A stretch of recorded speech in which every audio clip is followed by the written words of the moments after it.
Hello guys, আজকে নতুন একটা আপডেট নিয়ে আসলাম। কারণ কি বলো তো, আজকে আমি প্রচুর খুশি। কেন বলো? আজকে খুশির কারণ হচ্ছে মানে কাল আমার দেখেছিলাম 100টা সাবস্ক্রাইবার, তো আজকে দেখছি 173টা। একদিনে কি করে এতটা সাবস্ক্রাইব বাড়লো আমি বুঝতেই পারছি না। মানে এতটা খুশি আমি বলার মতো না।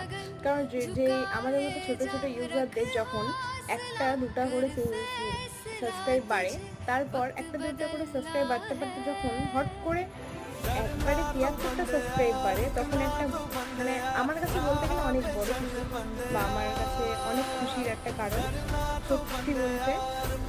তো আজকে তারপরে দেখলাম আমার একটা ভিডিও অনেক ভিউজ পেয়েছে, যেটা তোমরা দেখলেই বুঝতে পারবে। তো আজকে মানে খুব খুশি বলার মতো না। তো এই আপডেটটা নিয়ে আজকে তোমাদের কাছে আসলাম। তো আমাকে এইভাবেই সাপোর্ট করতে থাকো।